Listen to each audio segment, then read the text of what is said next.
You've already done your initial training and you're a qualified teacher. So why do people go on about continuing professional development? Why is it helpful? And if it is, then what should you be doing? In this talk, as a teacher for over 30 years who is still developing, I'll tell you a bit about my own experiences and give you a few helpful hints about how you might continue your teacher development journey.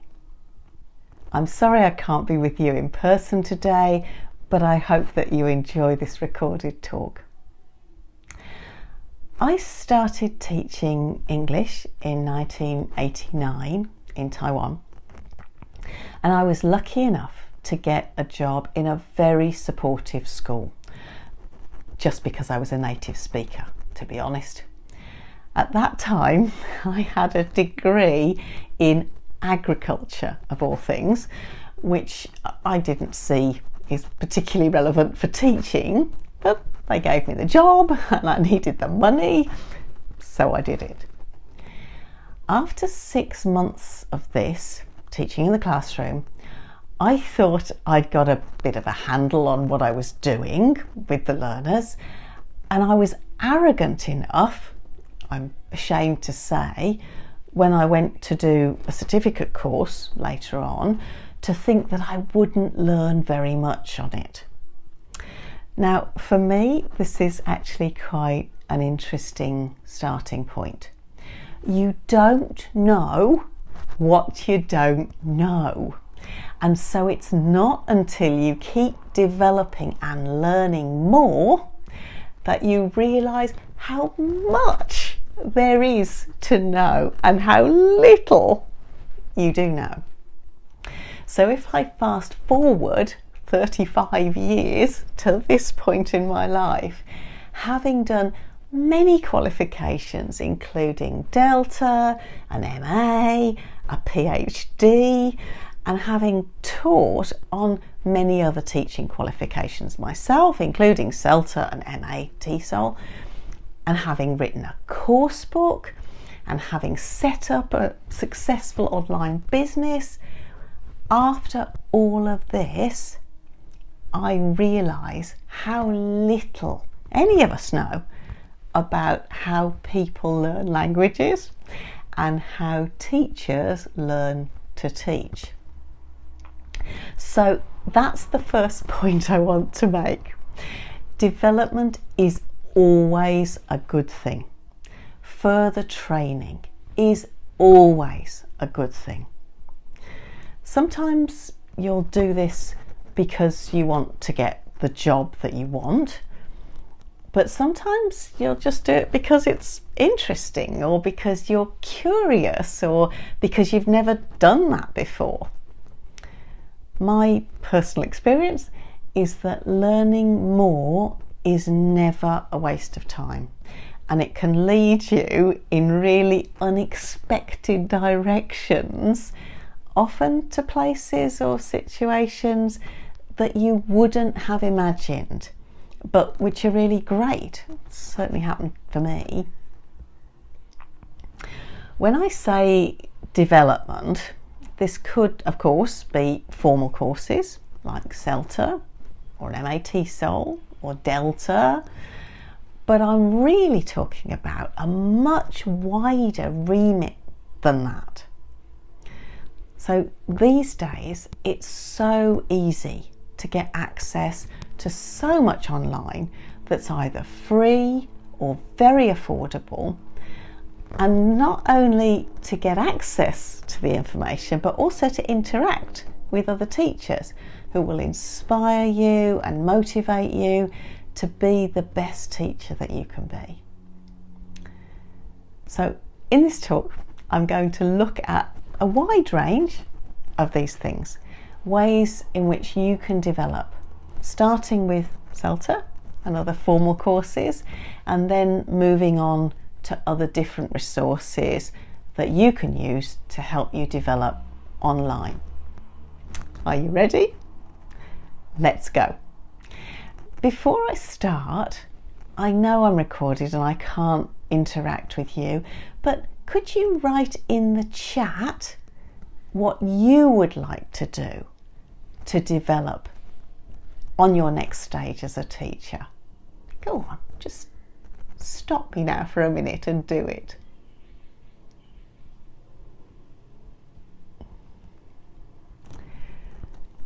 I hope that you did do that. Let's move along and start with formal qualifications and with CELTA. Now, I've been a CELTA trainer for over 20 years.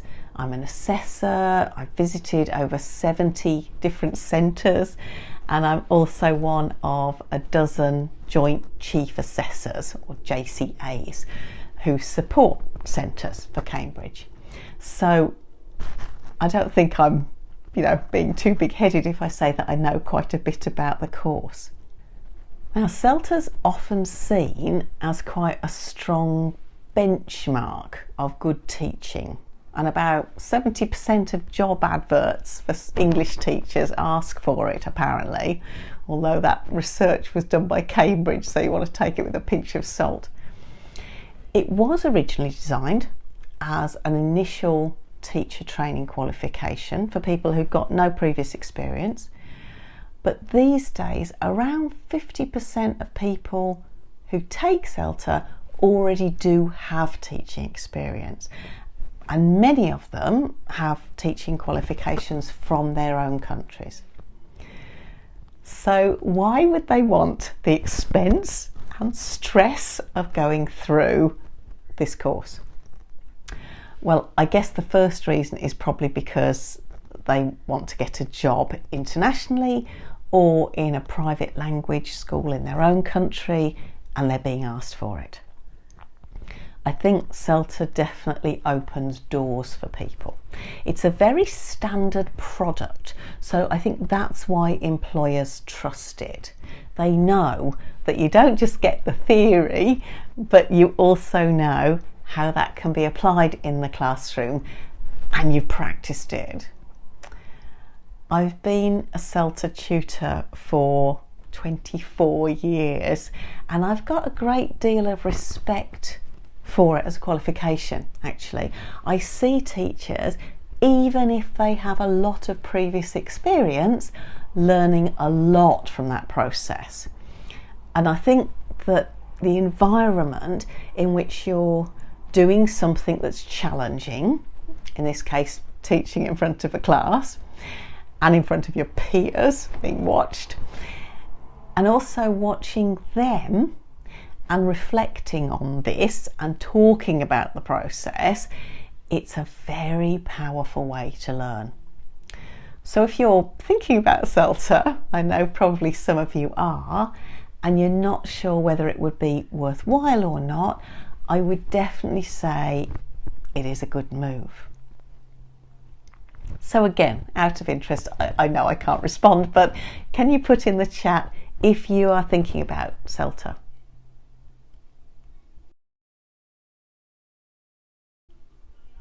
Thanks.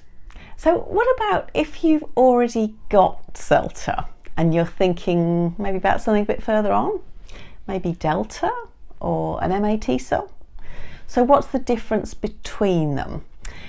That's quite a big question, and I can't really answer it all here because we'd be here for too long, but I've made another video about it, and you can access it on YouTube or the links below if you're interested in that. In terms of the formal qualifications that you take, the best way to choose them, I think, is to think about the kind of job you want in the future and see what qualifications are required for it. So this will give you a good steer, I think. For example, if you want to work in a university, then an MAT-SEL is definitely a good idea. But if you want to work as a director of studies in a private language institution, or maybe you want to work as a CELTA trainer, me, then you're going to have to do Delta because that's required usually for those things. But moving on, maybe you're not ready for a formal qualification yet, but you know that development's still a good thing. So what can you do then? Look, the internet is a really big place, and finding material, good material, can be a bit like looking for that needle in the proverbial haystack. So you need to find a way to search through the huge amount of material that's out there. A good way to do this, to filter things, is to find educators that you trust and like and look for what they're recommending. So the British Council site, for example, is huge and it's got so many useful resources in it, practical and more theoretical. And if you follow them on Facebook or Instagram, then you'll find they also recommend lots of other useful resources. You can definitely trust what they say. If you want some ideas for development that pop into your inbox every week by email, then signing up for newsletters can be a good thing. I put one out every Sunday and it's always got links to material that I make, but also to other useful things on the net. If you go to my site, you'll get a pop-up and you can sign up for it. It's completely free. As well as newsletters that are sent out to your inbox, there are also lots of people who write useful educational blogs. You can usually subscribe to these so that you get some kind of push notification when a new post goes up, so you're not looking back for them all the time. And there are many that I would really recommend. Try Nick Peachy if you like EdTech stuff, or Lexical Leo Sullivan if vocabulary is a special interest. There's also one blog that I must mention, although it's now just in an archive state. It's not, new material's not being put up there, but that's Scott Thornberry's A to Z of ELT. It's a brilliant piece of work. There's a lot of scholarship there, a lot of interesting research and links to research, but it's also very accessible. He writes very accessibly, it's easy to understand. If you want something to give you a bit of food for thought about some aspects of our industry that are maybe a little bit more controversial, I'd highly recommend Russ Main's blog. You can find all of those links below too. If you like more of a journal or a magazine format, you could try Humanising Language Teaching magazine from Pilgrims, or the IH Journal. That's always a practical read and they're both completely free. You can look at the back issues too. Maybe you don't want to read, maybe video material is more your cup of tea. It's certainly mine. YouTube is full of really useful channels for teachers. Please do go and subscribe to mine at elttraining.com. I make a new video every week and I think they're kind of helpful. I hope they are. Other people that I follow that I enjoy, Charlie's Lessons is great. The Language House, TEFL, is also very useful. And if you're interested in pronunciation, then try Hadar Shamesh. She's great. Another useful place to look is teachers' associations. Some of them are better than others, some of them are more active than others, but a couple of good examples are IATEFL, the International Association of Teachers of English as a Foreign Language, and BELTA, the Belgium English Language Teachers Association. These both have regular webinars and you can attend for free, although you can usually only see the recordings if you're a member. You want some more? Other organisations that run regular webinars are the publishing houses. So try the Cambridge English site or Macmillan. Of course, they're all trying to sell books and promote their profiles, but that doesn't mean that the material and the development sessions they put out there for free aren't worth it. I'd highly recommend them, and they're often by their own internal authors. Let's move on a bit further. So development is certainly not just all about input. Interacting with other teachers who are motivated and proactive is always inspiring, and it'll help to keep you trying to do things in your class, trying new things out in your class, and it'll actually help prevent burnout.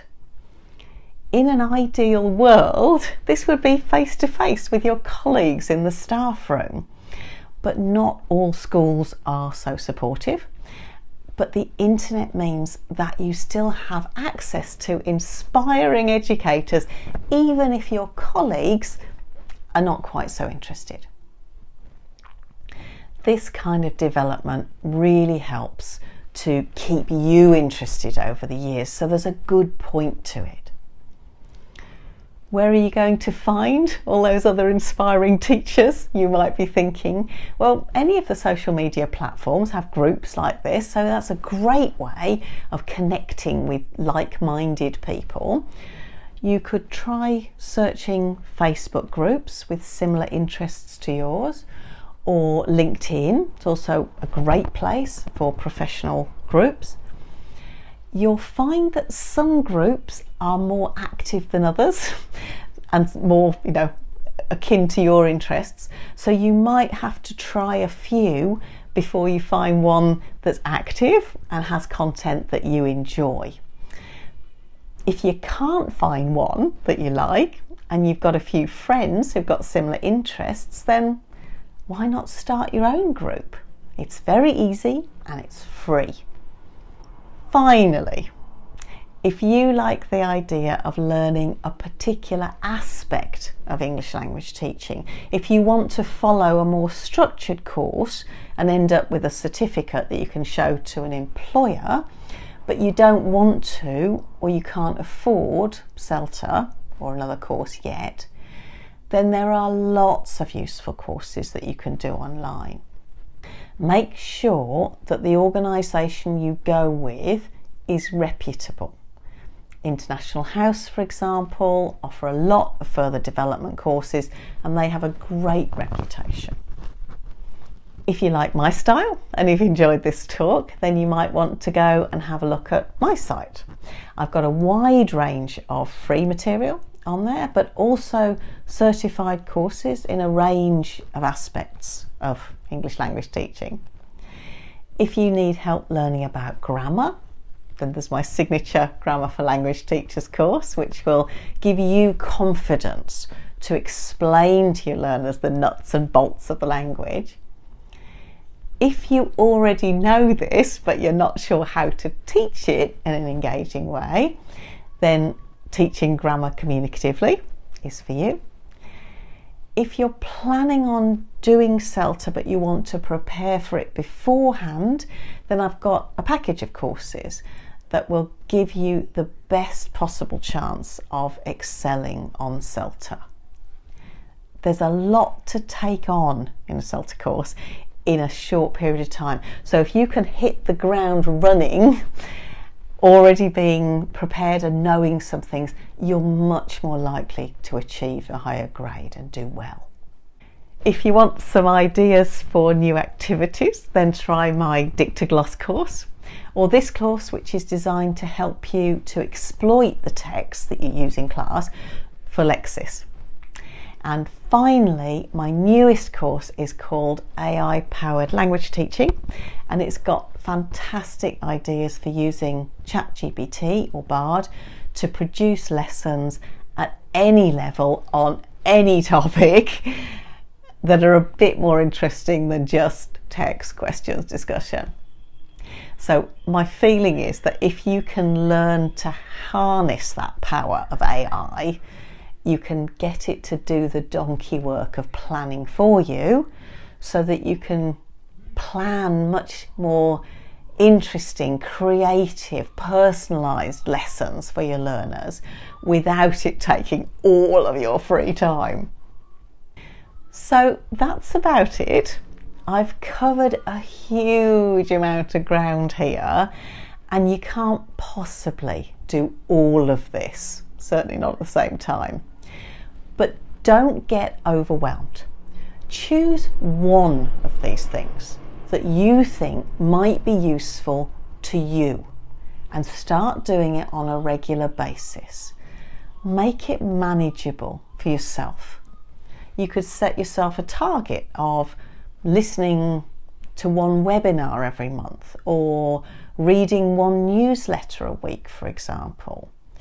Or if you're thinking about more formal courses, then make a plan for what you want to do, when you're going to do that, and how you're going to prepare for it.